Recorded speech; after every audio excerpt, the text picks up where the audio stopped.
Emily or on education. French ದಾರ್ಶನಿಕ Jean Jacques Rousseau ಅವರು 1762ರಲ್ಲಿ ರಚಿಸಿದ ಎಮಿಲಿ ಅಥವಾ ಶಿಕ್ಷಣದ ಕುರಿತು ಎಮಿಲಿ ಆರ್ ಆನ್ ಎಜುಕೇಷನ್ ಎಂಬ ಗ್ರಂಥವು ಪಾಶ್ಚಿಮಾತ್ಯ ಶಿಕ್ಷಣ ತತ್ವಶಾಸ್ತ್ರದ ಅತ್ಯಂತ ಪ್ರಭಾವಶಾಲಿ ಕೃತಿಗಳಲ್ಲಿ ಒಂದಾಗಿದೆ. ಸಮಾಜದ ಕೃತಕತೆ ಮತ್ತು ಭ್ರಷ್ಟಾಚಾರದಿಂದ ದೂರವಿದ್ದು ಮಗುವಿನ ನೈಸರ್ಗಿಕ ಬೆಳವಣಿಗೆಗೆ ಪೂರಕವಾದ ಶಿಕ್ಷಣವನ್ನು ಹೇಗೆ ನೀಡಬೇಕು ಎಂಬುದನ್ನು ರೂಸೋ ಈ ಪುಸ್ತಕದಲ್ಲಿ ಪ್ರತಿಪಾದಿಸಿದ್ದಾರೆ. ಪ್ರಿಯ ಕೇಳುಗರೆ, ದಿನನಿತ್ಯದ ಓಟದ ಬದುಕಿನಲ್ಲಿ ನಾವು ಮಕ್ಕಳಿಗೆ ಶಾಲೆ, ಪುಸ್ತಕ, ಅಂಕಗಳು ಅಂತ ಪಾಠ ಮಾಡ್ತೀವಲ್ಲವೇ? ಆದರೆ ನಿಜವಾದ ಶಿಕ್ಷಣ ಅಂದರೇನು? ಮಗುವನ್ನು ಸಮಾಜದ ಕೃತಕ ಚೌಕಟ್ಟಿನಿಂದ ಹೊರತಂದು ಪ್ರಕೃತಿಯ ಮಡಿಲಲ್ಲಿ ಸ್ವತಂತ್ರವಾಗಿ ಬೆಳೆಯಲು ಬಿಡಬೇಕಾ? ಈ ಪ್ರಶ್ನೆಗೆ ಇಂದಿನಿಂದ ಸುಮಾರು 260 ವರ್ಷಗಳ ಹಿಂದೆಯೇ ಪ್ರಪಂಚಕ್ಕೆ ದಿಟ್ಟ ಉತ್ತರ ಕೊಟ್ಟವನು ಫ್ರೆಂಚ್ ಕ್ರಾಂತಿಯ ಹರಿಕಾರ, ಫ್ರೆಂಚ್ ದಾರ್ಶನಿಕ ಜಾನ್ ಜಾಕ್ ರೂಸೋ. ಮಗು ಹುಟ್ಟುವಾಗ ಸ್ವತಂತ್ರ, ಆದರೆ ಎಲ್ಲೆಡೆ ಬಂಧನ ಎನ್ನುವ ರೂಸೋ ಮಗುವಿನ ನೈಸರ್ಗಿಕ ವಿಕಾಸಕ್ಕೆ ಶಿಕ್ಷಣ ಹೇಗಿರಬೇಕು ಎಂಬುದನ್ನು ಎಮಿಲಿ ಎಂಬ ಕಾಲ್ಪನಿಕ ಮಗುವಿನ ಪಾತ್ರದ ಮೂಲಕ ವಿವರಿಸುತ್ತಾರೆ. ಬನ್ನಿ, ಶಿಕ್ಷಣ ಜಗತ್ತಿನ ಕ್ರಾಂತಿಕಾರಿ ಚಿಂತನೆಗಳ ಸಾರವನ್ನು ಇಂದಿನ ಕಾರ್ಯಕ್ರಮದಲ್ಲಿ ತಿಳಿಯೋಣ. ಈ ಗ್ರಂಥವು ಎಮಿಲಿ ಎಂಬ ಕಾಲ್ಪನಿಕ ಮಗುವಿನ ಬೆಳವಣಿಗೆಯ 5 ವಿಭಿನ್ನ ಹಂತಗಳನ್ನು ಆಧರಿಸಿ 5 ಭಾಗಗಳಲ್ಲಿ ವಿಂಗಡಿಸಲ್ಪಟ್ಟಿದೆ. ಪುಸ್ತಕ 1, ಶೈಶವಾವಸ್ಥೆ, ಹುಟ್ಟಿನಿಂದ 5 ವರ್ಷಗಳವರೆಗೆ. ರೂಸೋ ಪ್ರತಿಪಾದಿಸುವ ಪ್ರಸಿದ್ಧ ಮಾತು, ಸೃಷ್ಟಿಕರ್ತನ ಕೈಯಿಂದ ಹೊರಬರುವಾಗ ಎಲ್ಲವೂ ಒಳ್ಳೆಯದಾಗಿಯೇ ಇರುತ್ತದೆ, ಆದರೆ ಮಾನವನ ಹಸ್ತಕ್ಷೇಪದಿಂದ ಪ್ರತಿಯೊಂದೂ ಹಾಳಾಗುತ್ತದೆ. ಅಂದರೆ ಮಗು ಹುಟ್ಟುವಾಗಲೇ ಅತ್ಯಂತ ಪವಿತ್ರವಾದ ನೈಸರ್ಗಿಕ ಗುಣಗಳೊಂದಿಗೆ ಹುಟ್ಟುತ್ತದೆ, ಆದರೆ ನಾವು ನಮ್ಮ ಕೃತಕ ನಿಯಮಗಳಿಂದ ಅದನ್ನು ಕೆಡಿಸಲು ಶುರು ಮಾಡುತ್ತೇವೆ. ಈ ಶೈಶವಾವಸ್ಥೆಯಲ್ಲಿ ರೂಸೋ ನೀಡುವ ಪ್ರಮುಖ ಸಲಹೆಗಳು ಇವು. 1. ಶಾರೀರಿಕ ಮುಕ್ತತೆ. ಮಗುವನ್ನು ಬಿಗಿಯಾದ ಬಟ್ಟೆಗಳಲ್ಲಿ ಕಟ್ಟಿಹಾಕಬೇಡಿ, ಸ್ವಾಡ್ಲಿಂಗ್. ಮಗುವಿನ ಕೈಕಾಲುಗಳು ನೈಸರ್ಗಿಕವಾಗಿ ಚಲಿಸಲು ಮುಕ್ತವಾಗಿರಬೇಕು. 2. ತಾಯಿಯ ಪ್ರೀತಿ ಮತ್ತು ಹಾಲಿನ ಅಮೃತ. ದಾದಿಯರನ್ನಿಟ್ಟು ಮಗುವನ್ನು ಸಾಕುವುದು ಸಮಾಜದ ಕೃತಕತೆ. ತಾಯಂದಿರು ಸ್ವತಃ ಹಾಲುಣಿಸಿ ಅಕ್ಕರೆಯಿಂದ ಸಾಕಿ ಬೆಳೆಸಿದಾಗ ಮಾತ್ರ ಕುಟುಂಬದಲ್ಲಿ ನೈತಿಕತೆ ಮತ್ತು ನಿಜವಾದ ಪ್ರೀತಿ ಉಳಿಯಲು ಸಾಧ್ಯ. 3. ಸಹಜ ದೃಢತೆ. ಮಗುವನ್ನು ಅತಿಯಾದ ಮುದ್ದಿನಿಂದ ಸುಖಾಸೀನರನ್ನಾಗಿ ಮಾಡುವ ಬದಲು ಪ್ರಕೃತಿಯ ಏರಿಳಿತಗಳನ್ನು, ಶೀತ, ಕಾವು, ನೋವುಗಳನ್ನು ತಡೆದುಕೊಳ್ಳುವ ದೈಹಿಕ ಸಾಮರ್ಥ್ಯವನ್ನು ಬೆಳೆಸಬೇಕು. ಬಂಧುಗಳೇ, ಈ ಹಂತದಲ್ಲಿ ಮಗುವಿಗೆ ಯಾವುದೇ ಪುಸ್ತಕದ ಅಕ್ಷರ ಅಭ್ಯಾಸವಾಗಲಿ, ಧರ್ಮ ಅಥವಾ ನೀತಿಯ ಬೋಧನೆಯಾಗಲಿ ಅಗತ್ಯವಿಲ್ಲ. ಇಲ್ಲಿ ಮಗುವಿನ ದೇಹ ದೃಢಗೊಳ್ಳಬೇಕು, ಅದರ ಪಂಚೇಂದ್ರಿಯಗಳು ವಿಕಸನಗೊಳ್ಳಬೇಕು ಅಷ್ಟೇ. ಮಗುವಿನ ಸಹಜ ಬೆಳವಣಿಗೆಗೆ ಜಾಗ ಬಿಡುವುದೇ ಈ ಹಂತದ ನಿಜವಾದ ಶಿಕ್ಷಣ. ಪುಸ್ತಕ 2, ಬಾಲ್ಯಾವಸ್ಥೆ, 5ರಿಂದ 12 ವರ್ಷಗಳವರೆಗೆ. ರೂಸೋ ಈ ಕಾಲಘಟ್ಟವನ್ನು ಋಣಾತ್ಮಕ ಶಿಕ್ಷಣ, ನೆಗೆಟಿವ್ ಎಜುಕೇಷನ್ ದ ಅವಧಿ ಎಂದು ಕರೆಯುತ್ತಾರೆ. ಋಣಾತ್ಮಕ ಶಿಕ್ಷಣ ಅಂದರೆ ಮಗುವಿಗೆ ತಪ್ಪು ನೀಡುವುದನ್ನು ತಡೆಯುವುದೇ ಹೊರತು ಬಲವಂತವಾಗಿ ಸತ್ಯ ಅಥವಾ ಜ್ಞಾನವನ್ನು ತುರುಕುವುದಲ್ಲ. ಈ ಹಂತದಲ್ಲಿ ರೂಸೋ ಪ್ರತಿಪಾದಿಸುವ ಪ್ರಮುಖ ವಿಚಾರಗಳು ಇಲ್ಲಿವೆ. 1. ಪುಸ್ತಕಗಳಿಗೆ ಸಂಪೂರ್ಣ ನಿಷೇಧ. ಹೌದು ಕೇಳುಗರೆ, 12 ವರ್ಷ ತುಂಬುವವರೆಗೆ ಮಗುವಿಗೆ ಯಾವುದೇ ಪಠ್ಯಪುಸ್ತಕಗಳ ಹಂಗಿರಬಾರದು ಎನ್ನುತ್ತಾರೆ ರೂಸೋ. ಏಕೆಂದರೆ ಈ ವಯಸ್ಸಿನಲ್ಲಿ ಪುಸ್ತಕೀಯ ಜ್ಞಾನವು ಮಗುವಿನ ಸ್ವತಂತ್ರ ಆಲೋಚನಾ ಶಕ್ತಿಯನ್ನು ಕೊಲ್ಲುತ್ತದೆ. ಮಗು ಪುಸ್ತಕಗಳನ್ನು ಓದುವುದಕ್ಕಿಂತ ಹೆಚ್ಚಾಗಿ ಪ್ರಕೃತಿಯನ್ನು ಓದಬೇಕು ಎಂಬುದು ಅವರ ಅಭಿಪ್ರಾಯ. 2. ಪಂಚೇಂದ್ರಿಯಗಳೇ ಪ್ರಥಮ ಶಿಕ್ಷಕರು.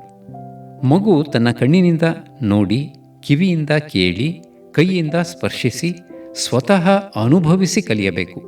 ಉದಾಹರಣೆಗೆ, ದೂರ, ಎತ್ತರ, ತೂಕ ಮತ್ತು ಆಕಾರಗಳನ್ನು ಪಠ್ಯದ ಮೂಲಕ ಓದುವುದಕ್ಕಿಂತ ಆಟವಾಡುತ್ತಾ ನೈಸರ್ಗಿಕವಾಗಿ ಗ್ರಹಿಸುವುದೇ ನಿಜವಾದ ಜ್ಞಾನ. 3. ಅನುಭವವೇ ಗುರು. Consequences over punishment. ರೂಸೋ ಪ್ರಕಾರ ಮಗುವಿಗೆ ಕೃತಕ ಶಿಕ್ಷೆ ಅಥವಾ ನೀತಿ ಪಾಠಗಳನ್ನು ಹೇಳಬಾರದು.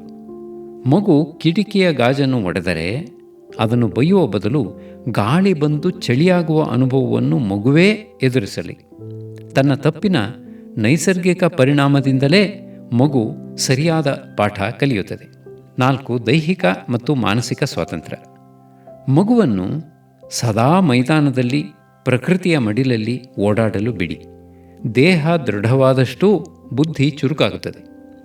ಸಾರಾಂಶವಾಗಿ ಹೇಳಬೇಕೆಂದರೆ 5ರಿಂದ 12 ವರ್ಷಗಳ ಕಾಲವು ಮಗುವಿನ ಮನಸ್ಸನ್ನು ದುರ್ಗುಣಗಳಿಂದ ಕಾಪಾಡುವ ಮತ್ತು ಅದರ ಇಂದ್ರಿಯಗಳನ್ನು ತೀಡುವ ಕಾಲವೇ ಹೊರತು ಅಂಕಗಳಿಗಾಗಿ ಓಡಿಸುವ ಸಮಯವಲ್ಲ. ಪುಸ್ತಕ 3. ಪ್ರೌಢಪೂರ್ವ ಅಥವಾ ಹದಿಹರೆಯದ ಮುಂಚಿನ ಹಂತ 12ರಿಂದ 15 ವರ್ಷಗಳವರೆಗೆ. ಈ ವಯಸ್ಸಿನಲ್ಲಿ ಮಗುವಿನ ದೈಹಿಕ ಶಕ್ತಿ ಬೆಳೆದಿರುತ್ತದೆ, ಬುದ್ಧಿಮತ್ತೆ ಜಾಗೃತವಾಗಿರುತ್ತದೆ ಮತ್ತು ಕಲಿಯುವ ಜಿಜ್ಞಾಸೆ ಕಣ್ಣು ತೆರೆದಿರುತ್ತದೆ. ಇದನ್ನೇ ರೂಸೋ ಬೌದ್ಧಿಕ ಶಿಕ್ಷಣದ ಅತ್ಯುತ್ತಮ ಸಮಯ ಎಂದು ಕರೆಯುತ್ತಾರೆ. ಆದರೆ ಇಲ್ಲೂ ಅವರ ಶೈಲಿ ವಿಶಿಷ್ಟವಾದದ್ದು.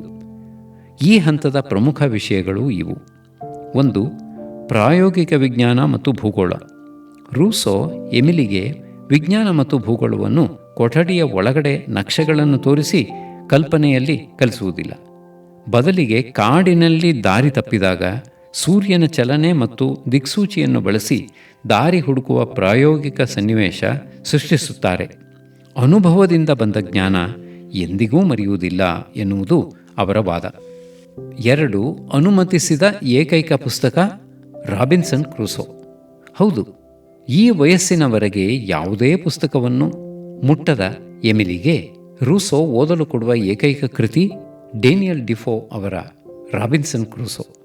ಜನರಿಲ್ಲದ ದ್ವೀಪದಲ್ಲಿ ಪ್ರಕೃತಿಯ ಸವಾಲುಗಳನ್ನು ಎದುರಿಸಿ ಸ್ವಾವಲಂಬಿಯಾಗಿ ಜೀವಿಸುವ ಕ್ರೂಸೋನ ಜೀವನ ಮಗುವಿನಲ್ಲಿ ಆತ್ಮವಿಶ್ವಾಸ ಮತ್ತು ಸ್ವತಂತ್ರ ಆಲೋಚನೆಯನ್ನು ತುಂಬುತ್ತದೆ ಎಂಬುದು ರೂಸೋ ಅವರ ನಂಬಿಕೆ. 3. ಕಾಯಕದ ತರಬೇತಿ, ಟ್ರೇಡ್ ಆರ್ ಕ್ರಾಫ್ಟ್. ರೂಸೋ ಪ್ರಕಾರ ಪ್ರತಿಯೊಬ್ಬ ವ್ಯಕ್ತಿಯೂ ಯಾವುದಾದರೂ ಒಂದು ಕೈಕಸುಬನ್ನು ಕಲಿಯಲೇಬೇಕು. ಎಮಿಲಿ ಇಲ್ಲೊಬ್ಬ ಬಡಗಿಯಾಗಿ ಕಾರ್ಪೆಂಟ್ರಿ, ಮರದ ಕೆಲಸವನ್ನು ಕಲಿಯುತ್ತಾನೆ. ಶ್ರಮದ ಮೌಲ್ಯವನ್ನು ತಿಳಿಯಲು, ಸ್ವಾವಲಂಬಿಯಾಗಲು ಮತ್ತು ಸಮಾಜದಲ್ಲಿ ಯಾವುದೇ ವೃತ್ತಿಯೂ ಕೀಳಲ್ಲ ಎಂಬುದನ್ನು ಅರ್ಥ ಮಾಡಿಕೊಳ್ಳಲು ಈ ಕಾಯಕ ಶಿಕ್ಷಣ ಅತ್ಯಗತ್ಯ. ಬಂಧುಗಳೇ, 12ರಿಂದ 15 ವರ್ಷಗಳ ಈ ಹಂತವು ಮಗುವಿನಲ್ಲಿ ಜ್ಞಾನದ ದಾಹ ಮತ್ತು ಸ್ವಾವಲಂಬನೆಯನ್ನು ಬೀಜರೂಪದಲ್ಲಿ ಬಿತ್ತುವ ಸುವರ್ಣ ಕಾಲ. ಪುಸ್ತಕ 4. ಹದಿಹರೆಯ ಮತ್ತು ನೈತಿಕ ಶಿಕ್ಷಣ 15ರಿಂದ 20 ವರ್ಷಗಳವರೆಗೆ. ಇಲ್ಲಿಯವರೆಗೆ ಕೇವಲ ತನ್ನ ಸ್ವಂತ ಪ್ರಪಂಚದಲ್ಲೇ ಬೆಳೆದ ಎಮಿಲಿ ಈಗ ಭಾವನಾತ್ಮಕವಾಗಿ ಮತ್ತು ಸಾಮಾಜಿಕವಾಗಿ ಜಾಗೃತನಾಗುವ ವಯಸ್ಸಿಗೆ ಕಾಲಿಡುತ್ತಾನೆ. ರೂಸೋ ಪ್ರಕಾರ ಈ ಹಂತದಲ್ಲಿ ಮಗುವಿನ 2ನೇ ಜನ್ಮವಾಗುತ್ತದೆ. ಅಂದರೆ ಮೊದಲು ಜೀವಿಸಲು ಹುಟ್ಟಿದ ಮಗು ಈಗ ಮಾನವೀಯತೆಯೊಂದಿಗೆ ಜೀವಿಸಲು ಕಲಿಯುತ್ತಾನೆ. ಈ ಹಂತದಲ್ಲಿ ರೂಸೋ ನೀಡುವ ನೈತಿಕ ಮತ್ತು ಸಾಮಾಜಿಕ ಶಿಕ್ಷಣದ ಮುಖ್ಯಾಂಶಗಳು ಇವು. 1. ಸಹಾನುಭೂತಿ ಮತ್ತು ಮಾನವೀಯ ಪ್ರೀತಿ. ಈ ವಯಸ್ಸಿನಲ್ಲಿ ಎಮಿಲಿಗೆ ಮಾನವ ಕುಲದ ಕಷ್ಟಗಳು, ಅಸಮಾನತೆ ಮತ್ತು ಸಂಕಟಗಳ ಪರಿಚಯ ಮಾಡಿಕೊಡಲಾಗುತ್ತದೆ. ಸಮಾಜದ ದುಃಖಗಳನ್ನು ಕಂಡಾಗ ಮಾತ್ರ ಮನುಷ್ಯನಲ್ಲಿ ಕರುಣೆ, ದಯೆ ಮತ್ತು ನೈತಿಕ ಪ್ರಜ್ಞೆ ಬೆಳೆಯಲು ಸಾಧ್ಯ. 2. ನೈಸರ್ಗಿಕ ಧರ್ಮ, ಸೇವೋಯಾರ್ಡ್ ವಿಕಾರ್ನ ಪ್ರಕಟಣೆ. ರೂಸೋ ಎಮಿಲಿಗೆ ಯಾವುದೇ ಸಾಂಪ್ರದಾಯಿಕ ಮತ ಅಥವಾ ಸಂಸ್ಥಾಗತ ಧರ್ಮದ ಸಂಕೋಲೆಗಳನ್ನು ತೊಡಿಸುವುದಿಲ್ಲ. ಸೇವೋಯಾರ್ಡ್ ವಿಕಾರ್ ಎಂಬ ಗುರುಪಾತ್ರದ ಮೂಲಕ ಪ್ರಕೃತಿಯ ಸೌಂದರ್ಯ ಮತ್ತು ನಮ್ಮ ಆತ್ಮಸಾಕ್ಷಿಯ ಧ್ವನಿಯೇ ದೇವರು ಎಂಬುದನ್ನು ಬೋಧಿಸುತ್ತಾರೆ. ಅಂದರೆ ಆಡಂಬರಗಳಿಲ್ಲದ ಪ್ರಕೃತಿಗೆ ಹತ್ತಿರವಾದ ನೈಸರ್ಗಿಕ ಧರ್ಮವೇ ನಿಜವಾದ ಧರ್ಮ. 3. ಸಮಾಜದ ಭ್ರಷ್ಟಾಚಾರದಿಂದ ಆತ್ಮರಕ್ಷಣೆ. ಹದಿಹರೆಯದ ವಯಸ್ಸಿನಲ್ಲಿ ಕಾಮನೆಗಳು, ಅಹಂಕಾರ ಮತ್ತು ಸಮಾಜದ ಮುಖವಾಡಗಳು ಮನುಷ್ಯನನ್ನು ದಾರಿ ತಪ್ಪಿಸಬಹುದು. ಎಮಿಲಿ ಸಮಾಜದಲ್ಲಿ ಜೀವಿಸಿದರೂ ಅದರ ಕೃತಕತೆ ಮತ್ತು ಭ್ರಷ್ಟಾಚಾರಕ್ಕೆ ಬಲಿಯಾಗದಂತೆ ತನ್ನ ಅಂತರಂಗದ ಶುದ್ಧತೆಯನ್ನು ಕಾಯ್ದುಕೊಳ್ಳಲು ಇಲ್ಲಿ ತರಬೇತಿ ಪಡೆಯುತ್ತಾನೆ. 15ರಿಂದ 20 ವರ್ಷಗಳ ಈ ಕಾಲಘಟ್ಟವು ಮಗುವನ್ನು ಕೇವಲ ಬುದ್ಧಿವಂತನನ್ನಾಗಿ ಮಾಡುವುದಷ್ಟೇ ಅಲ್ಲ, ಅವನನ್ನು ಹೃದಯವಂತ ಮತ್ತು ನೈತಿಕ ಮಾನವನನ್ನಾಗಿ ರೂಪಿಸುವ ಶಿಕ್ಷಣದ ಹಂತವಾಗಿದೆ. ಪುಸ್ತಕ 5. ವಯಸ್ಕಾವಸ್ಥೆ, ಸೋಫಿ ಮತ್ತು ಪೌರತ್ವ.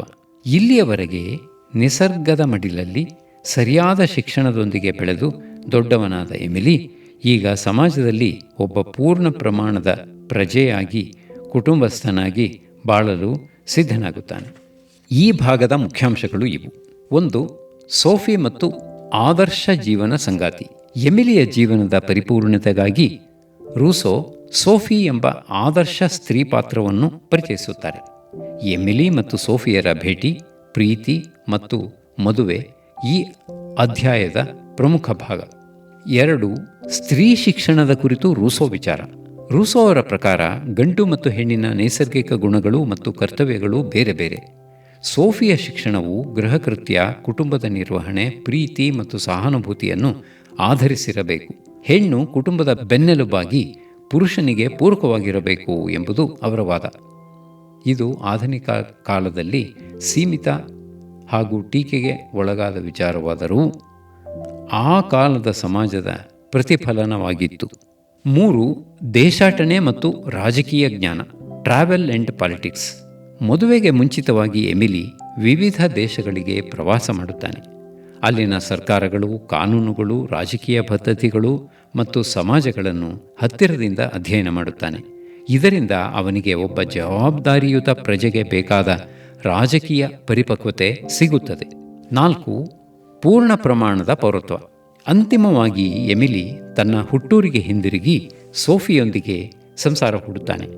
ಪ್ರಕೃತಿಯ ನಿಯಮಗಳನ್ನು ಅರಿತ, ನೈತಿಕ ಮೌಲ್ಯಗಳನ್ನು ಮೈಗೂಡಿಸಿಕೊಂಡ ಮತ್ತು ರಾಜಕೀಯ ಪ್ರಜ್ಞೆಯುಳ್ಳ ಎಮಿಲಿ ಈಗ ಸಮಾಜಕ್ಕೆ ಒಬ್ಬ ಮಾದರಿ ಪ್ರಜೆಯಾಗಿ ಕೊಡುಗೆ ನೀಡಲು ಸಂಪೂರ್ಣವಾಗಿ ಸಿದ್ಧನಾಗುತ್ತಾನೆ. ಬಂಧುಗಳೇ, ಮಗುವಿನ ಹುಟ್ಟಿನಿಂದ ಪ್ರಾರಂಭವಾದ ಎಮಿಲಿಯ ಈ ಸುಂದರ ಶೈಕ್ಷಣಿಕ ಜೀವನವು ಒಬ್ಬ ಸತ್ಪ್ರಜೆಯ ನಿರ್ಮಾಣದೊಂದಿಗೆ ಇಲ್ಲಿಗೆ ಪೂರ್ಣಗೊಳ್ಳುತ್ತದೆ. ಎಮಿಲಿ ಗ್ರಂಥದ ಮಹತ್ವ ಮತ್ತು ಪ್ರಭಾವ. ಎಮಿಲಿ ಕೇವಲ 18ನೇ ಶತಮಾನದಲ್ಲಿ ಪ್ರಕಟವಾದ ಒಂದು ಸಾಮಾನ್ಯ ಪುಸ್ತಕವಾಗಿ ಉಳಿಯಲಿಲ್ಲ. ಬದಲಿಗೆ ಅದು ಇಡೀ ವಿಶ್ವದ ಶೈಕ್ಷಣಿಕ ಚಿಂತನೆಯನ್ನೇ ಬುಡಮೇಲು ಮಾಡಿದ ಕ್ರಾಂತಿಕಾರಿ ಕೃತಿಯಾಯಿತು. ಇದರ ಪ್ರಮುಖ ಮಹತ್ವ ಮತ್ತು ಪ್ರಭಾವಗಳು ಇವು. 1, ಶಿಶು ಕೇಂದ್ರಿತ ಶಿಕ್ಷಣದ ಅಡಿಪಾಯ, ಚೈಲ್ಡ್ ಸೆಂಟರ್ಡ್ ಎಜುಕೇಷನ್. ರೂಸೋಗಿಂತ ಮುಂಚಿನ ಕಾಲದಲ್ಲಿ ಶಿಕ್ಷಣದ ವ್ಯವಸ್ಥೆ ಹೇಗಿತ್ತು ಗೊತ್ತೇ? ಮಗುವನ್ನು ಕೇವಲ ಸಣ್ಣ ವಯಸ್ಸಿನ ಹಿರಿಯ ವ್ಯಕ್ತಿ, ಮಿನಿಯೇಚರ್ ಅಡಲ್ಟ್ ಎಂದಷ್ಟೇ ನೋಡಲಾಗುತ್ತಿತ್ತು. ಅಂದರೆ ಹಿರಿಯರ ಆಲೋಚನೆಗಳನ್ನು, ಸಮಾಜದ ಕೃತಕ ನಿಯಮಗಳನ್ನು ಮತ್ತು ಕಠಿಣ ಪಠ್ಯಗಳನ್ನು ಸಣ್ಣ ಮಕ್ಕಳ ಮೇಲೆ ಬಲವಂತವಾಗಿ ಹೇರಲಾಗುತ್ತಿತ್ತು. ಆದರೆ ಜಾನ್ ರೂಸೋ ಈ ಸಾಂಪ್ರದಾಯಿಕ ಧೋರಣೆಯನ್ನು ಸಂಪೂರ್ಣವಾಗಿ ಬುಡಮೇಲು ಮಾಡಿದನು. ಅವರು ಜಗತ್ತಿಗೆ ಸಾರಿದ ಕ್ರಾಂತಿಕಾರಿ ವಿಚಾರಗಳು ಇವು. ಬಾಲ್ಯಕ್ಕೊಂದು ಸ್ವತಂತ್ರ ಅಸ್ತಿತ್ವವಿದೆ. ಮಗುವಿಗೆ ತನ್ನದೇ ಆದ ಆಲೋಚನೆ, ಗ್ರಹಿಕೆ ಮತ್ತು ಅನುಭವಿಸುವ ಶಕ್ತಿ ಇರುತ್ತದೆ. ಮಗು ತನ್ನ ಬಾಲ್ಯವನ್ನು ಮಗುವಾಗಿಯೇ ಜೀವಿಸಬೇಕೇ ಹೊರತು ಹಿರಿಯರಂತೆ ನಟಿಸುವುದಕ್ಕಲ್ಲ. ಮಗುವಿನ ಆಸಕ್ತಿಗೆ ಆದ್ಯತೆ. ಶಿಕ್ಷಕ ತನ್ನಿಷ್ಟದ ಪಠ್ಯಕ್ರಮವನ್ನು ಮಗುವಿನ ಮೇಲೆ ಹೇರುವುದಲ್ಲ, ಬದಲಾಗಿ ಮಗುವಿನ ವಯಸ್ಸು, ನೈಸರ್ಗಿಕ ಆಸಕ್ತಿ ಮತ್ತು ಬೆಳವಣಿಗೆಯ ಹಂತಕ್ಕೆ ತಕ್ಕಂತೆ ಶಿಕ್ಷಣವನ್ನು ರೂಪಿಸಬೇಕು. ಬಂಧನವಲ್ಲ, ವಿಕಾಸ. ಕಲಿಕೆ ಎಂಬುದು ತರಗತಿಯ ಗೋಡೆಗಳ ನಡುವೆ ನಡೆಯುವ ಬಂಧನವಾಗಬಾರದು. ಅದು ಮಗುವಿನ ಆಂತರಿಕ ಸಾಮರ್ಥ್ಯಗಳನ್ನು ಸ್ವತಂತ್ರವಾಗಿ ವಿಕಸನಗೊಳಿಸುವ ಪ್ರಕ್ರಿಯೆಯಾಗಬೇಕು. ಸರಳವಾಗಿ ಹೇಳಬೇಕೆಂದರೆ ಕಲಿಕೆಯ ಕೇಂದ್ರ ಬಿಂದು ಶಿಕ್ಷಕ ಅಥವಾ ಪಠ್ಯಪುಸ್ತಕವಲ್ಲ, ಬದಲಿಗೆ ಸ್ವತಃ ಮಗುವೇ ಆಗಿರಬೇಕು ಎಂಬ ಆಧುನಿಕ ಶಿಶು ಕೇಂದ್ರಿತ ಶಿಕ್ಷಣದ ಪರಿಕಲ್ಪನೆಗೆ ಜಗತ್ತಿನಲ್ಲಿ ಮೊದಲ ಬಾರಿಗೆ ಗಟ್ಟಿ ಅಡಿಪಾಯ ಹಾಕಿದ್ದು ರೂಸೋ ಅವರ ಈ ಎಮಿಲಿ ಗ್ರಂಥ. 2, ಆಧುನಿಕ ಮಹಾನ್ ಶಿಕ್ಷಣ ತಜ್ಞರ ಮೇಲೆ ಪ್ರಭಾವ. ಜಾನ್ ರೂಸೋ ಅವರು ಪ್ರತಿಪಾದಿಸಿದ ಪ್ರಕೃತಿವಾದಿ ಶಿಕ್ಷಣ ಚಿಂತನೆಗಳು ಕೇವಲ ಪುಸ್ತಕದಲ್ಲೇ ಉಳಿಯಲಿಲ್ಲ. ಅವರ ಎಮಿಲಿ ಗ್ರಂಥವು ಮುಂದಿನ ದಿನಗಳಲ್ಲಿ ವಿಶ್ವ ಕಂಡ ಅತ್ಯಂತ ಮಹಾನ್ ಶೈಕ್ಷಣಿಕ ಚಿಂತಕರು ಮತ್ತು ಸಮಾಜ ಸುಧಾರಕರಿಗೆ ದಾರಿದೀಪವಾಯಿತು. ಅವರಲ್ಲಿ ಪ್ರಮುಖರಾದ ಕೆಲವು ಕ್ರಾಂತಿಕಾರಿ ಶಿಕ್ಷಣ ತಜ್ಞರನ್ನು ನೋಡುವುದಾದರೆ, ಜೋಹಾನ್ ಹೆನ್ರಿಕ್ ಪೆಸ್ಟಲೋಜಿ. ರೂಸೋ ಅವರ ಚಿಂತನೆಗಳಿಂದ ಪ್ರಭಾವಿತರಾದ ಪೆಸ್ಟಲೋಜಿ ಮಕ್ಕಳಿಗೆ ಪ್ರೀತಿ, ಕರುಣೆ ಮತ್ತು ಪ್ರಾಯೋಗಿಕ ಅನುಭವಗಳ ಮೂಲಕ ಶಿಕ್ಷಣ ನೀಡಬೇಕು ಎಂಬುದನ್ನು ಇವರು ತಮ್ಮ ಶಾಲಾ ಪದ್ಧತಿಯಲ್ಲಿ ಅಳವಡಿಸಿಕೊಂಡರು. ಫ್ರೆಡರಿಕ್ ಫ್ರೋಬೆಲ್. ಇಂದು ವಿಶ್ವದಾದ್ಯಂತ ಅತ್ಯಂತ ಜನಪ್ರಿಯವಾಗಿರುವ ಕಿಂಡರ್ಗಾರ್ಟನ್ ಮಕ್ಕಳ ತೋಟ ವ್ಯವಸ್ಥೆಯ ಜನಕ ಫ್ರೋಬೆಲ್. ರೂಸೋ ಹೇಳಿದಂತೆ ಮಗು ಒಂದು ಗಿಡವಿದ್ದಂತೆ, ಶಿಕ್ಷಕ ಮಾಲಿ ಇದ್ದಂತೆ, ಪ್ರಕೃತಿಯೇ ತೋಟ ಇದ್ದಂತೆ ಎಂಬ ಪರಿಕಲ್ಪನೆಯನ್ನು ಇವರು ಸಾಕಾರಗೊಳಿಸಿದರು. ಆಟದ ಮೂಲಕವೇ ಕಲಿಯುವ ಕಲಿಕಾ ಮಾದರಿಯನ್ನು ಪರಿಚಯಿಸಿದರು. Maria Montessori. ಇಂದಿಗೂ ನಾವೆಲ್ಲರೂ ಕೇಳುವ ಮಾಂಟೆಸರಿ ಪದ್ಧತಿಯ ರೂವಾರಿ ಡಾಕ್ಟರ್ ಮರಿಯಾ ಮಾಂಟೆಸರಿ. ರೂಸೋ ಅವರ ಪಂಚೇಂದ್ರಿಯಗಳ ತರಬೇತಿ ಮತ್ತು ಮಗುವಿಗೆ ಸ್ವತಂತ್ರ ಪರಿಸರ ಎಂಬ ಆಲೋಚನೆಗಳನ್ನೇ ಇವರು ತಮ್ಮ ವಿಶೇಷ ಶೈಕ್ಷಣಿಕ ಪರಿಕರಗಳು ಮತ್ತು ಸ್ವಯಂ ಕಲಿಕಾ ಮಾದರಿಯ ಅಡಿಪಾಯವನ್ನಾಗಿ ಮಾಡಿಕೊಂಡರು. ಜಾನ್ ಡ್ಯೂಯಿ ಆಧುನಿಕ ಪ್ರಾಯೋಗಿಕ ಶಿಕ್ಷಣದ ಅಂದರೆ progressive education or learning by doing ಇದರ ಹರಿಕಾರ ಜಾನ್ ಡ್ಯೂಯಿ ಸಹ ರೂಸೋ ಅವರ ಮಾಡಿ ಕಲಿ ಎಂಬ ತತ್ವದಿಂದಲೇ ಪ್ರೇರಣೆ ಪಡೆದರು. ಇವತ್ತು ನಾವು ನಮ್ಮ ಮಕ್ಕಳಿಗಾಗಿ ಬಳಸುವ ಮಾಂಟೆಸರಿ, ಪ್ಲೇಹೌಸ್, ಕಿಂಡರ್ಗಾರ್ಟನ್ ಮತ್ತು ಚಟುವಟಿಕೆ ಆಧಾರಿತ ಕಲಿಕೆಗಳ ಆಕ್ಟಿವಿಟಿ ಬೇಸ್ಡ್ ಲರ್ನಿಂಗ್ ಪ್ರತಿಯೊಂದು ಹೆಜ್ಜೆಯ ಹಿಂದೆಯೂ ರೂಸೋ ಅವರ ಎಮಿಲಿಯ ಕ್ರಾಂತಿಕಾರಿ ಧ್ವನಿ ಅಡಗಿದೆ. 3.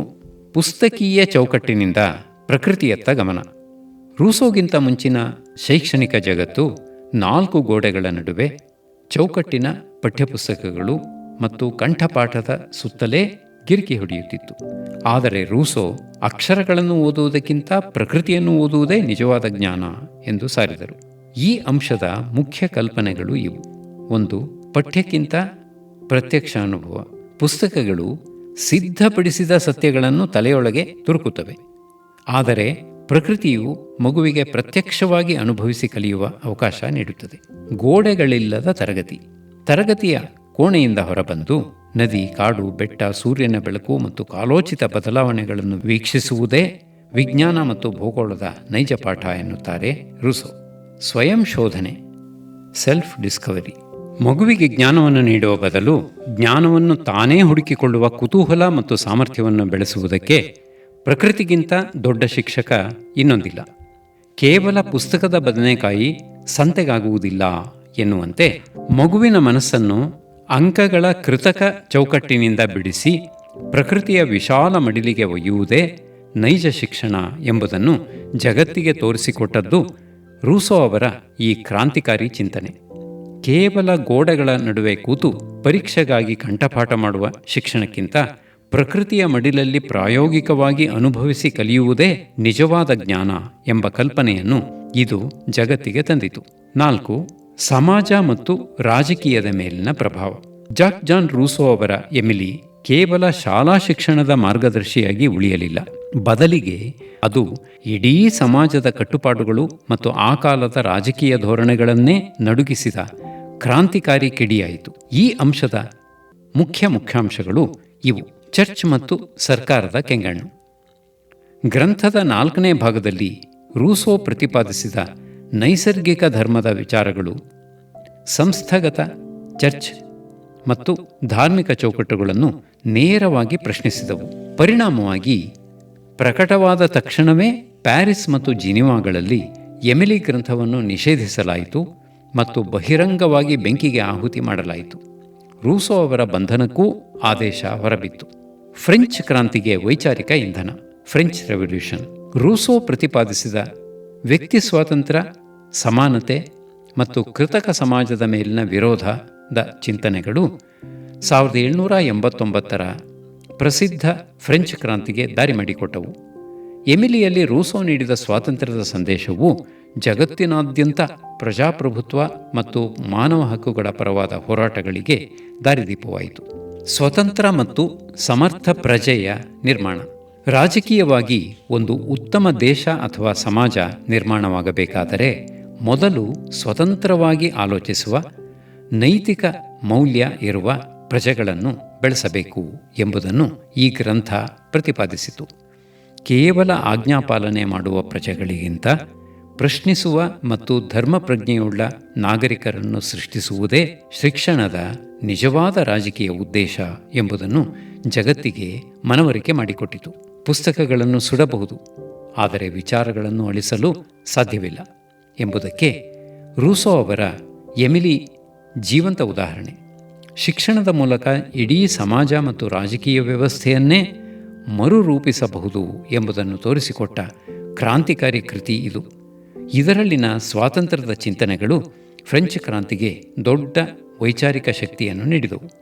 ಅಂತಿಮವಾಗಿ ಎಮಿಲಿ ನಮಗೆ ತಿಳಿಸುವುದು ಇಷ್ಟೇ: ಮಗುವಿನ ಮೇಲೆ ನಮ್ಮ ಕೃತಕ ಆಸೆಗಳನ್ನು ಹೇರದೆ ಪ್ರಕೃತಿಯ ನಿಯಮದಂತೆ ಅದನ್ನು ಒಂದು ಪೂರ್ಣ ಮಾನವನನ್ನಾಗಿ ಬೆಳೆಯಲು ಬಿಡುವುದೇ ಶಿಕ್ಷಣದ ಪರಮೋಚ್ಚ ಗುರಿ. ಮುಖ್ಯ ವಿಮರ್ಶೆಗಳು ಮತ್ತು ಟೀಕೆಗಳು. 1. ಸಂಕುಚಿತ ಸ್ತ್ರೀ ಶಿಕ್ಷಣ ಮತ್ತು ಲಿಂಗ ತಾರತಮ್ಯ. ಎಮಿಲಿ ಗ್ರಂಥದ ಮೇಲಿರುವ ಅತ್ಯಂತ ದೊಡ್ಡ ಮತ್ತು ಪ್ರಮುಖ ಟೀಕೆ ಎಂದರೆ ಅದರ 5ನೇ ಭಾಗದಲ್ಲಿ ಬರುವ ಸೋಫಿಯ ಪಾತ್ರ ಮತ್ತು ಸ್ತ್ರೀ ಶಿಕ್ಷಣದ ವಿಚಾರ. ರೂಸೋ ಗಂಡು ಮಕ್ಕಳಿಗೆ ಸ್ವಾತಂತ್ರ್ಯ, ಸೃಜನಶೀಲತೆ ಮತ್ತು ಸ್ವಾವಲಂಬನೆಯ ಶಿಕ್ಷಣವನ್ನು ಪ್ರತಿಪಾದಿಸಿದರೆ, ಹೆಣ್ಣು ಮಕ್ಕಳಿಗೆ ಅಧೀನತೆ, ಗೃಹಕೃತ್ಯ ಮತ್ತು ಪುರುಷನನ್ನು ಮೆಚ್ಚಿಸುವ ತರಬೇತಿಯನ್ನು ನೀಡಬೇಕು ಎನ್ನುತ್ತಾರೆ. ಮೇರಿ ವುಲ್ಸ್ಟೋನ್ಕ್ರಾಫ್ಟ್ ಅವರಂತಹ ಪ್ರಸಿದ್ಧ ಸ್ತ್ರೀವಾದಿ ಚಿಂತಕರು ರೂಸೋ ಹೆಣ್ಣು ಮಕ್ಕಳನ್ನು ಕೇವಲ ಗಂಡಸರ ಆಟದ ವಸ್ತುವನ್ನಾಗಿ ಮತ್ತು ಸೇವಕಿಯನ್ನಾಗಿ ನೋಡಿದ್ದಾರೆ ಎಂದು ತೀವ್ರವಾಗಿ ಖಂಡಿಸಿದರು. 2. ಅಪ್ರಾಯೋಗಿಕತೆ ಮತ್ತು ಕಾಲ್ಪನಿಕ ವಾತಾವರಣ. ರೂಸೋ ಹೇಳುವ ಎಮಿಲಿಯ ಶಿಕ್ಷಣ ಪದ್ಧತಿ ಕೇವಲ ಸಿದ್ಧಾಂತಕ್ಕೆ ಒಳ್ಳೆಯದು, ಪ್ರಾಯೋಗಿಕ ಜೀವನಕ್ಕೆ ಕಷ್ಟ ಎಂಬ ವಿಮರ್ಶೆ ಇದೆ. ಪ್ರತಿಯೊಂದು ಮಗುವಿಗೂ ಒಬ್ಬನೇ ಒಬ್ಬ ಶಿಕ್ಷಕ, ಟ್ಯೂಟರ್, ತನ್ನ ಇಡೀ ಜೀವನವನ್ನು ಮುಡುಪಾಗಿಟ್ಟು ಸಮಾಜದಿಂದ ದೂರವಿಟ್ಟು ಬೆಳೆಸಲು ಸಾಧ್ಯವೇ? ಬಡ ಅಥವಾ ಸಾಮಾನ್ಯ ಕುಟುಂಬದ ಮಕ್ಕಳಿಗೆ ಇಂತಹ ಶಿಕ್ಷಣ ನೀಡಲು ಸಾಧ್ಯವೇ ಇಲ್ಲ. ಇದು ಕೇವಲ ಶ್ರೀಮಂತರ ಕಲ್ಪನಾ ವಿಹಾರ ಎಂಬ ಟೀಕೆಯೂ ಇದೆ. 2. ಸಾಮಾಜಿಕ ಜವಾಬ್ದಾರಿಯಿಂದ ವಿಮುಖತೆ. ಮಗುವನ್ನು 15 ವರ್ಷಗಳ ಕಾಲ ಸಮಾಜದಿಂದ ಸಂಪೂರ್ಣ ದೂರವಿಟ್ಟು ನಿಸರ್ಗದ ಮಡಿಲಲ್ಲಿ ಬೆಳೆಸಿದರೆ ಆ ಮಗು ಮುಂದೆ ಸಮಾಜಕ್ಕೆ ಬಂದಾಗ ಜನರೊಂದಿಗೆ ಬೆರೆಯಲು ಮತ್ತು ಕಷ್ಟ ಸುಖಗಳನ್ನು ಎದುರಿಸಲು ಕಷ್ಟಪಡುತ್ತದೆ. ಸಮಾಜದಿಂದ ಪ್ರತ್ಯೇಕಿಸುವುದು ಮಗುವಿನ ಸಾಮಾಜಿಕ ವಿಕಾಸಕ್ಕೆ ಅಡ್ಡಿಯಾಗುತ್ತದೆ ಎಂಬುದು ಹಲವು ಶಿಕ್ಷಣ ತಜ್ಞರ ಅಭಿಪ್ರಾಯ. 4. ಪುಸ್ತಕಗಳ ಸಂಪೂರ್ಣ ನಿಷೇಧ. 12 ವರ್ಷಗಳವರೆಗೆ ಮಗುವಿಗೆ ಯಾವುದೇ ಪುಸ್ತಕಗಳನ್ನು ಕೊಡಬಾರದು ಎಂಬ ರೂಸೋ ಅವರ ಪಟ್ಟು ಕೂಡ ತೀವ್ರ ವಿಮರ್ಶೆಗೆ ಒಳಗಾಯಿತು. ಜ್ಞಾನಾರ್ಜನೆಗೆ ಮತ್ತು ಕಲ್ಪನಾ ಶಕ್ತಿಗೆ ಪುಸ್ತಕಗಳೂ ಅಗತ್ಯ ಎಂಬುದು ವಿಮರ್ಶಕರ ವಾದ. ಈ ಎಲ್ಲ ಟೀಕೆಗಳಿದ್ದಾಗ್ಯೂ ಎಮಿಲಿ ಗ್ರಂಥವು ಮಗುವಿನ ಹಕ್ಕುಗಳನ್ನು ಎತ್ತಿ ಹಿಡಿದ ಅತ್ಯಂತ ಪ್ರಭಾವಶಾಲಿ ಕೃತಿಯಾಗಿ ಇಂದಿಗೂ ಇತಿಹಾಸದಲ್ಲಿ ಉಳಿದುಕೊಂಡಿದೆ. ಪ್ರಿಯ ಕೇಳುಗರೆ, ಜಾಕ್ ಜಾನ್ ರೂಸೋ ಅವರ ಎಮಿಲಿ ಕೇವಲ 18ನೇ ಶತಮಾನದ ಒಂದು ಪುಸ್ತಕವಾಗಿ ಉಳಿದಿಲ್ಲ, ಇಂದಿನ ಆಧುನಿಕ ಶಿಕ್ಷಣ ಪದ್ಧತಿಗೂ ಅದು ದಿಕ್ಸೂಚಿಯಾಗಿದೆ. ಈ ಕೃತಿಯನ್ನು ನಾವು ವಿಶ್ಲೇಷಿಸಿ ನೋಡಿದಾಗ 3 ಮುಖ್ಯ ವಿಚಾರಗಳು ಎದ್ದು ಕಾಣುತ್ತವೆ. 1. ಶಿಶು ಕೇಂದ್ರಿತ ಶಿಕ್ಷಣ, ಚೈಲ್ಡ್ ಸೆಂಟರ್ಡ್ ಎಜುಕೇಷನ್. ಅಂಕಪಟ್ಟಿ ಮತ್ತು ಪುಸ್ತಕಗಳ ಬಲವಂತದ ಹೇರಿಕೆಯಿಂದ ಮಗುವನ್ನು ಮುಕ್ತಗೊಳಿಸಿ ಅನುಭವದ ಮೂಲಕ ಕಲಿಯುವ ಋಣಾತ್ಮಕ ಶಿಕ್ಷಣಕ್ಕೆ, ನೆಗೆಟಿವ್ ಎಜುಕೇಷನ್, ರೂಸೋ ಒತ್ತು ನೀಡಿದರು. ಇಂದು ನಾವು ಕಾಣುವ ಮಾಂಟೆಸರಿ ಮತ್ತು ಕಿಂಡರ್ಗಾರ್ಟನ್ ಪದ್ಧತಿಗಳಿಗೆ ಈ ಪುಸ್ತಕವೇ ಮೂಲ ಪ್ರೇರಣೆ. 2. ಸೀಮಿತತೆ ಮತ್ತು ಟೀಕೆ. ಪ್ರಕೃತಿ ಮತ್ತು ಸ್ವಾತಂತ್ರ್ಯವನ್ನು ಎತ್ತಿ ಹಿಡಿದ ರೂಸೋ ಸೋಫಿ ಎಂಬ ಪಾತ್ರದ ಮೂಲಕ ಮಹಿಳಾ ಶಿಕ್ಷಣಕ್ಕೆ ನೀಡಿದ ವ್ಯಾಖ್ಯಾನ ಮಾತ್ರ ಅತ್ಯಂತ ಸಂಕುಚಿತವಾಗಿತ್ತು. ಹೆಣ್ಣು ಮಕ್ಕಳು ಪುರುಷನಿಗೆ ಪೂರಕವಾಗಿರಬೇಕು ಎಂಬ ಅವರ ವಿಚಾರ ಆಧುನಿಕ ಕಾಲದ ಸಮಾನತೆಯ ತತ್ವಕ್ಕೆ ವಿರುದ್ಧವಾಗಿದೆ. 3. ಇಂದಿನ ಪ್ರಸ್ತುತತೆ. ತಂತ್ರಜ್ಞಾನ ಮತ್ತು ಅಂಕಗಳ ಸ್ಪರ್ಧೆಯಲ್ಲಿ ಮಗುವಿನ ನೈಸರ್ಗಿಕ ಬಾಲ್ಯ ಕಳೆದು ಹೋಗುತ್ತಿರುವ ಇಂದಿನ ದಿನಗಳಲ್ಲಿ ರೂಸೋ ಹೇಳುವ ಪ್ರಕೃತಿಯೇ ಪ್ರಥಮ ಗುರು ಎಂಬ ಮಾತು ಹೆಚ್ಚು ಅರ್ಥಪೂರ್ಣ ಎನಿಸುತ್ತದೆ. ಅಂತಿಮವಾಗಿ ಎಮಿಲಿ ನಮಗೆ ಕಲಿಸುವುದು ಒಂದೇ ಮಾತು: ಮಗುವನ್ನು ಸಮಾಜದ ಕೃತಕ ಬೌಂಡರಿಯೊಳಗೆ ಬಂಧಿಸುವ ಬದಲು ಮೊದಲು ಅದನ್ನು ಒಬ್ಬ ಒಳ್ಳೆಯ ಮಾನವನನ್ನಾಗಿ ಬೆಳೆಸೋಣ. ಇದಿಷ್ಟಾಗಿತ್ತು ಇಂದಿನ ಪುಸ್ತಕ ಪರಿಚಯ. ಮತ್ತೆ ಸಿಗೋಣ ಮುಂದಿನ ಸಂಚಿಕೆಯಲ್ಲಿ ಮತ್ತೊಂದು ಅದ್ಭುತ ಪುಸ್ತಕದೊಂದಿಗೆ. ಅಲ್ಲಿಯವರೆಗೆ ಕೇಳ್ತಾ ಇರಿ ನಿಮ್ಮ ನೆಚ್ಚಿನ ಜ್ಞಾನಧ್ವನಿ 90.8 FM ರೇಡಿಯೋ.